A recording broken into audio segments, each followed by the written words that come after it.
Hey everyone, welcome to Actifio On-Tech for today, Thursday, November 29th. You'll see that Jason is traveling to parts unknown this week, so I'm here, and our other normal guest, Mr. Chris, is not here either, so I have two new victims this week. Very excited to have on one side Mr. Pat, and on the other side, the very stressed out Miss Jess, not liking to see herself on TV. So, of course, I'm an old expert at this. I'm used to the fact I look terrible, so that's all good. But now the first thing we want to point out today is that in our usual beer thing, we have a different scenario. Jess had a little etiquette breach, if you will notice, and she opened her beer. I think she needed to prepare. Is that what it was? Rookie mistake on my part. Exactly. But so the beer this week, our executive producer, Mr. Gio, will tell us about it. Do you know about this beer? So yeah, we'll start with Jess's beverage of choice. So Angelica by Lord Hobo Brewing. It's a New England take on a classic style. It offers a refreshing drinkability of wheat beer combined with fruit juice characteristics with an elegant haze. So you can go ahead and get started with that. And Awesome. then, So does it meet that description? It so far it does, yes. Okay, good to know. yes, that's a pale wheat ale. Lord Hobo Brewing being just outside of our area, right? Just north of Waltham. Yeah, they do boom sauce, right? That's like their famous one. Oh, cool. Yeah. Okay. And then what I provided to you guys is a Treehouse Beer. It's a red ale, American red amber ale. It's Ma by Treehouse Brewing Company. So Treehouse is out of Central Mass, right? Right. Mass. And this beer was brewed and dedicated to one of the co-owners' grandmother who passed away. Oh, very nice. That is very nice. She was known as a fiery Irish spirit. You might want some too. Part of deep values of dedication to her family. So they named the beer after her. And it mirrors her spirit with sharp, flavorful tones, notes of resin, pine, and citrus, backed by a rich caramel base and a medium body. So different from what they usually do, right? So they actually, they're pretty well known for their like hoppy IPAs and stouts as well. It's some porter stuff, but this is their only amber. They released it the day after St. Patrick's Day a couple of years ago, and now they do it like once or twice a year. Nice. Excellent. Well, you're going to get a small pour because I want a little heavy on ours, but... Funny, because I have an extra can right over here. There we go. We like it. That's why you're in charge. I know, exactly. Yeah. So, cheers everyone. Yeah. Right, cheers to your maiden voyage on Actifio On-Tech. Let's see what we think. See if it mirrors the description as provided. Very nice. That's I good. do like A that. little hoppy, right? Yeah, it's But really not too good. bad. I'm a little bit like Jess, and I don't really like the really hoppy, bitter beers, and this is not so bad. Yeah, but it's got a little taste of the hops there. It's not too smooth, too soft, so Sure. it's nice. Yes, totally. You try some. There's definitely some left over whenever you're ready. Cool. Yeah, there you go. Expand your I'll give it a whirl. horizons. I will. Look at the difference in color, huh? I know, that's crazy. Yours is cloudy. It is. I like that. I love that cloudiness to Belgian beers. Although I think that I like Hefeweizen myself, and you can't beat genuine German Hefeweizen. I was in Germany this summer, and I'm telling you, you can't beat that. It is. It's a good variation of the beer. I know, exactly. Which one do you like? Like Hogarden? Yeah, but even that, Yeah. you can get that here. I feel like the right ones when you go to the local breweries in Germany, and they, make it sort of there, and it's just fresher and better. True. Yeah. Well, like any beer, if you have it over there, it tastes different when it's in the home country, For sure. Totally. Yeah. Guinness, number one. That's a totally so different true, type of beer so over there. true. Exactly. All right, so I've got 3 stories this week. I don't think you guys have any, right? Is that good? Okay, cool. So who here, and I think we can all raise our hands, are users of Microsoft Office, right? All of us, right, I think? Yeah, and I'm sure a lot of our viewers are as well. So what Microsoft did today, which was unusual, is they decided to release yet more new icons. Ooh. So all of the Office icons will look different very soon. All the ones we're used to, we're going to have to say goodbye. I know. And I want them to muck up the user experience like they did that one time. Remember they changed everything and it was so confusing? Yeah. So here are the new icons. So you guys saw it briefly in the prep, but give me your instantaneous opinions. Let's pop that bad boy up. There you go. Our new icons. Make sure the audio is still working. It is. So the colors are still there, so like Excel's green, PowerPoint's orange. Yep. As long as they have those letters there, WXP, that's all I need. It feels like there's a lot of sort of random, like these sort of I don't know, random colors for no apparent reason. Like the W now is not quite so important. It's really secondary to the weird box with stripes on it, you know? Yeah. And the same thing with Excel, but that has more stair-steppy stripes. And I guess, but I don't know. I kind of like the old ones, truthfully, but What is it is the what it N? is. Notes? No, it's not Note. Is it? No, that's a Lotus product. What is the N? Yeah. I know. I don't know what think N you- is. I don't know what it is either. And is the cloud up in the second one on the top there, is that Azure? I have no idea. Or it could be OneDrive. That's where you store their files, right? Yeah, yeah. Yep. What is N? What's the top left? Outlook. Outlook. Oh, sorry, I meant mail. I thought that looks like mail. I meant Outlook. All right. Okay. So there we go. So new icon, sort of interesting to get your head around. Skype is the one that probably looks the most similar. Yep. Although a little Yeah, bit, that you one know. doesn't look new. No, it really doesn't. I'm but giving it a thumbs up. Are you? Stay Yeah. thumbs up. I like it. I am sort of very mixed right now, but we'll see. So we'll go back to the live feed now. See, I would also like to mention our background this week. Very cool. It's very cool and sort of fall-like with a little wind. Take it while we can. I know. We're also trying some new technology to make it all work, so that's cool. So the next thing is Mars. Do you know Mars is 300 million miles away? That's insane. pretty Wow. darn far. Insane. I know. So we had another lander, the Mars Insight lander. So here's that. Hanging out on Mars. Very cool. Landed successfully. Now, is this NASA or SpaceX who got It's us there? NASA. Okay. But I was reading about it, and there's a whole bunch of countries that are involved. So while it's not SpaceX or any of those things, Yeah. it's sort of a multinational effort, including, Brussels, I think, and a bunch of other European countries. Yeah. And so it's nice that it's a team effort, if you will. Well, I think it's kind of like Earth. It's we're talking about other planets, right? So, us collaborating with other countries and kind of exploring, something like this that's just so far away and so unknown. I think it makes sense for us to all come together. I and agree with figure out you. what's I up there, totally agree. I think that makes total sense. But the only thing that bums me out a little bit is I think it's cool, but I love the ones that kind of drive around, right? Wouldn't it yeah. be neat if it Rover, was- yeah. And they've been around forever. The rover's been lost for like 5 months or so. I know. Well, no, it was a It's in a sandstorm. sandstorm. Right. Yeah, and they had no idea. It turned Right. itself off, like in the sandstorm. Hey, conspiracy, that's the aliens. The Martians got it. So they're playing You around. got it, Pat. You know it. Transformers. One thing that was really cool that I read about this is that to enter the atmosphere at Mars, this thing was going 7,000 miles an hour, Wow. which is, it was on fire. The entire thing was on fire entering Mars, and it's slowly within like a minute slows down to like 5 miles an hour. It's crazy. So it's some pretty. Do you know how they slow it down? Do they use like parachutes or something, or balloons? I don't remember in the article, but that.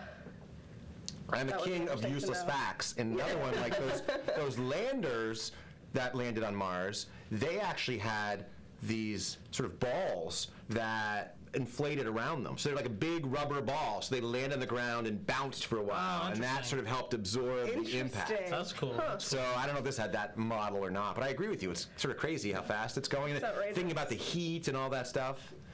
Yeah, I mean, when you think about how fast you're going in a plane, Right. I mean, that's still a fraction Yeah, of what 20 this X, is. right? Yeah. Yeah, Totally, crazy. totally. Insane. Our audio's still going good. Last week I had a problem with the audio because I set it up wrong. It's fully my fault, so just checking. But we're good. So, the other thing I thought was interesting about this stuff too, I once read an article about how you write code for these things. Because to your point, like if it breaks on the planet, like you can't really operate it very effectively. Right? Yeah. And so their thing was they use really proven technology, right? They're not cutting edge at all, and they put very strict limits on how many enhancements are allowed. Really? So they're very, very close walls around what you build. Because we all know the problem is you say, oh, this is cool, but wouldn't it be cool if it did that? And if it Yeah. did that? And Yeah. then all of a sudden you do yeah. all these did that's, and all of a sudden this simple project becomes like that. Sure. And that just is a cause for trouble. So it's all run by floppy disk. Yeah, it very well might be. Yeah, it very well might be. So that was interesting. And then, are either of you car people? I think Pat is, but are you a car person? A little bit, but I think Pat takes the cake. Yeah, I'm a car guy. Guilty.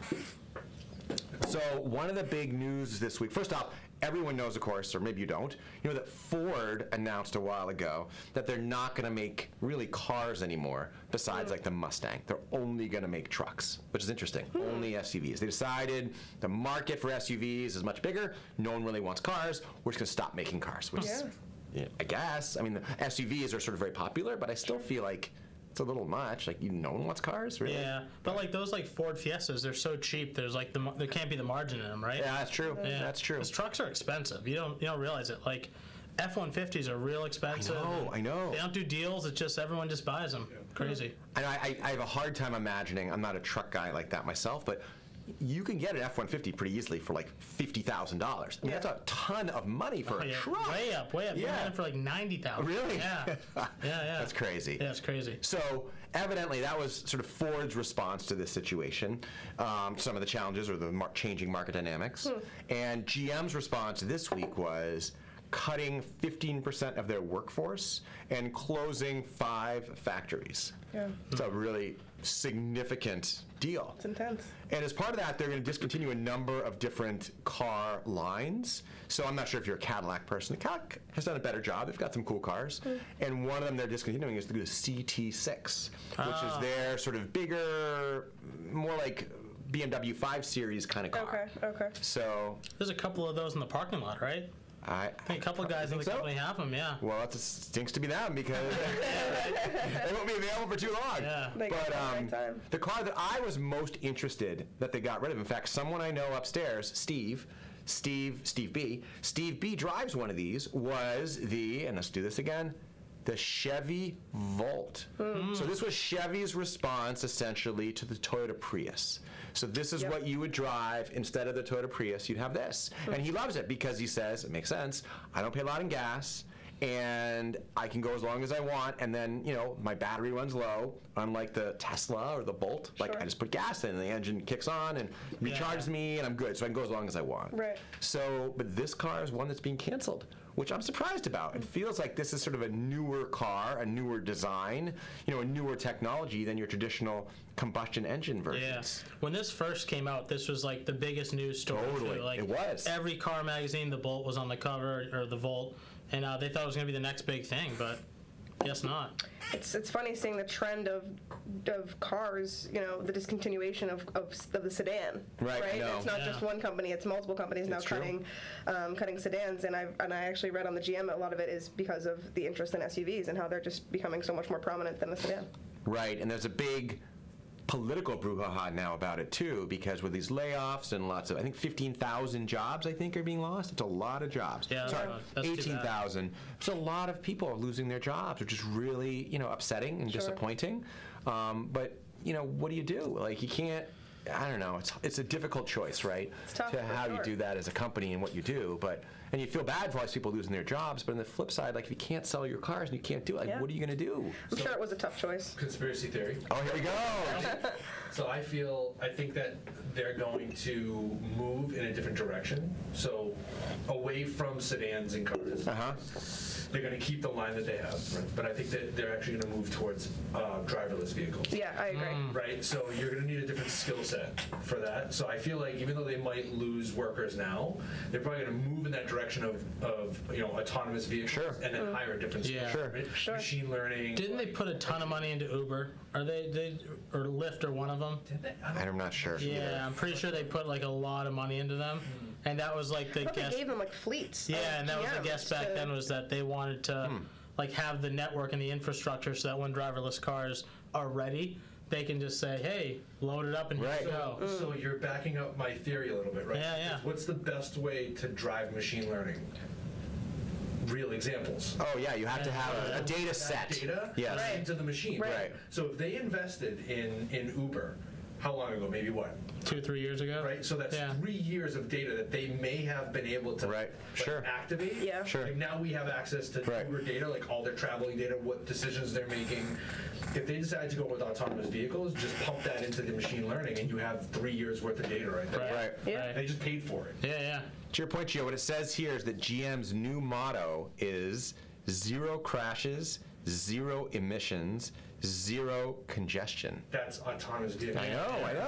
That's basically Signaling a shift to self-driving electric vehicles. So that implies they are. Now, the one area where they have been a bit of a lead is in the entry-level electric vehicle market with the similarly named Chevy Volt, which actually got quite good reviews as a very sort of cost-effective way to get an electric car. So they're keeping the Bolt and getting rid of the Volt. Yeah. All right. Confusing, isn't it? All right. Volt in, Volt out. Yeah. I didn't realize they were two different things. I thought I was saying it wrong. Yeah, I know. You know, that's correct. They are different. So, but maybe they'll try and latch onto the Mustang and go with the Colt. the Colt, there we go. But wasn't there a Colt before, like a Mitsubishi Colt that was like a really not great car? Somebody had a Colt. Probably not Mitsubishi. We'll go back to the video stream. Yeah. Somebody had one long ago, and it was not fondly remembered. Clearly didn't do well. I know. So the other cars I think being discontinued are the Chevy Volt. I talked about that. The Impala. Oh, the wow. Cruise. Which was a classic. The Impala. I know. I had an Impala growing up, or my parents did. Yeah. And the Buick LaCrosse.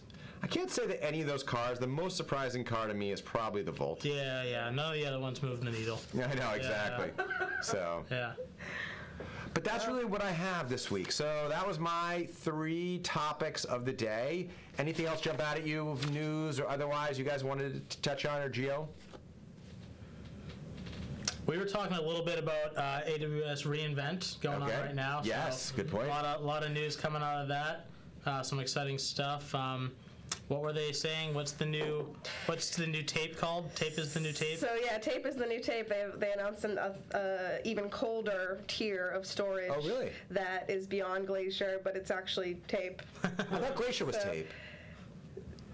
It's more taper than... Yeah, it's more tape than Glacier, but they also announced something I thought was kind of interesting was Outpost. Intelligent tier storing. So based on patterns of access, they're actually going to move data that's accessed more frequently to frequently accessed storage. Oh, interesting. And data that's not accessed will automatically go to infrequently accessed storage. So kind of intelligent tiering based on the patterns of access to those data sets. So I thought that was kind of it's sort of like traditional HSM. That a lot of arrays have done that on premises for many years, so it's interesting they're bringing that to the cloud. Yeah. The thing I thought you were going to say, Jess, was they had another thing which was pretty cool called Outposts, and it's the ability to take I think it's like an integrated system that you can plop on premises that essentially brings, it's kind of like Azure Stack. It basically brings AWS to your data center, and they manage it and they do all that stuff for you. So now it's sort of like this crash between cloud. So it's on-prem cloud. Yeah, it's on-prem cloud. So data center. But a lot of vendors seem to be doing that, right? Yeah. Azure Stack did it, and I think Oracle's got some stuff, and so you know, it's not that unusual, but it's just interesting to see them, going that direction. And they did talk about VMware on Amazon as being an option here as well. Yeah. Well, it's almost like, I'm sure we've all seen it with the customers in the industry. It was cloud, was on-prem, and then hybrid cloud kind of came in the middle. Sure. And this is like bringing hybrid cloud back on-prem. Funny, isn't it? So it's a cyclical world we live in, for sure. No doubt. Absolutely. Cool. Well, I think that's what we have for today. So thanks, everyone, for joining. I think next week, Jason will be back. I'll be away. Maybe you guys will be around to join him. Who knows? Do we know what the beer is next week? That'd be a good plug to Oh, there we go. It's always a surprise. Okay. It's always a surprise. Keep us on There our we toes, go. Look forward to it. Absolutely. So, Gio, but you need to get ready to hit stop. I'm going to hit stop. Yeah. So, Climb over this. yeah, there we go. Don't wipe out. Yeah. So, cheers to everyone. Hope you have a great weekend and a great Cheers. Thursday. Thanks to the special guests, Pat and Thanks Jess. for having us. Yeah. Pleasure to be here.